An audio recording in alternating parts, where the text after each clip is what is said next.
Thank you, Senator. Great to see you. And also to the leadership of the committee and other members as well. I am really appreciative of you holding this hearing today. I know this was a topic that as a committee you weren't going to be tackling this session, but I think it's just a great opportunity to hear more about 830G and also maybe learn more about 830G, our state statute related to affordable housing. I believe is in serious need of revision. And while it's intended to increase affordable housing in our state when it was enacted in 1989, I would suggest that it has not achieved its goal and that it's done very little to significantly benefit affordable housing availability, or importantly, putting people on a path to home ownership, which we hear so much about, or certainly did last session, the ability to create intergenerational wealth. What 830G has done is created a path for incredible wealth building among private developers as they're able to circumvent local zoning and exploit the statute for their own financial gain. I've submitted multiple concepts this session that address 830G. And let me just focus on a couple of the areas that they would touch on. One of those is, to maximize profit, the lion's share of privately funded developments. They're large apartment complexes that designate 30% of their units as affordable for 30 years. The rest of them are a market rate.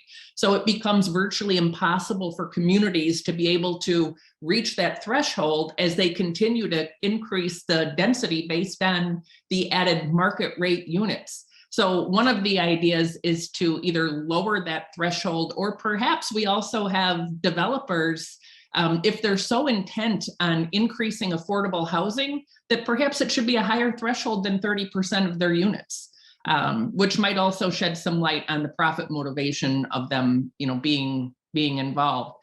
Communities also that have been progressive in providing affordable housing are actually penalized under the current statute. Because affordable housing that was in place before 1990 isn't counted. And in addition, there are neighborhoods and sections of our communities that are by their nature affordable, but they're not included either. In addition, under the current legislation, senior citizens are basically discriminated against because a unit for senior housing doesn't count the same. And for many communities, and especially in Fairfield County, where we're a high cost area, it's really difficult for seniors to be able to afford and stay in their homes. As developers target historic communities that haven't met their threshold, they're able to circumvent our local zoning laws. That includes regulations regarding building height, lot coverage, distance from other properties and roads, and particularly historical preservation and property values. We have a community neighborhood in the town of Fairfield that I think it's a 1/4 acre lot. They are going to be getting upwards of 40 apartment built right within single family homes. That will certainly have an impact. The appeals of denials do follow an alternate procedure, and it puts the burden of proof on the zoning commission as opposed to the well-funded attorneys of the deep pocket developers. So that is another concept that I had submitted to your committee. But I would welcome the opportunity to not only look at how communities can increase affordable housing, but also the shortfalls of the existing legislation, because I think the intentions are good and are well supported, but the mechanisms of the law in place are really offer significant negative unintended consequences and need to be addressed. So thank you very much. Right, and it's a pretty arbitrary designation to exclude any buildings before 1990. So it would certainly help communities reach their first year moratorium under the existing statute. That doesn't last forever, right? You have a 4-year moratorium should towns achieve that. And I think we heard earlier maybe only 31 communities have achieved that. And it's always a moving target. What I would say within our town of Fairfield, and we recently had a meeting with the housing commissioner to seek some support for a designated affordable community development, And I was really impressed with her and her willingness and what seemed like an understanding of some of the challenges with the existing statute. But we have an inclusionary zoning in place in Fairfield. We have a designated housing trust fund in Fairfield. We have a transit-oriented development overlay area around our metro train station. I mean, there are multiple things that the community is also doing in a commitment to provide affordable housing.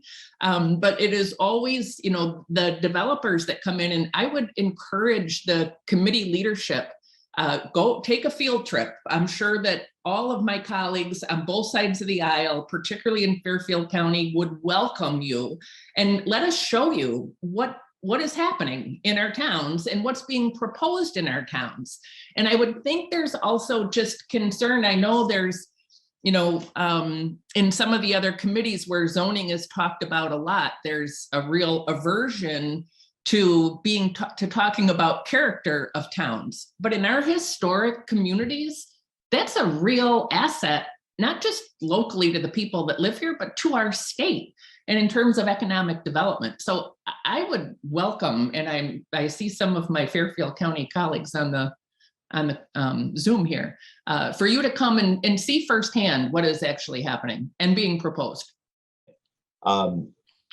Between 2002 and 2022, the number of affordable housing units that Fairfield has actually gotten credit for. And her comment that you'd have to add 10,000 homes, 30% of which would have to be affordable. Does Fairfield actually have the physical capacity to add 10,000 homes, or is it logistically impossible? I'm just curious. Well, you know, I don't know if it's logistically impossible if you buy a single family home on a 1/4 acre lot and then you are installing a 100-unit apartment building, which is not, I think, what was intended. But no, as the number of units increases, particularly with the large number of market rate apartments that are being put in place, and our director of economic development keeps, and I'm sure most towns do, a very detailed tracking of all of the particular units, and you might be interested in that as well. It is extremely challenging, if not impossible, to ever reach the goal.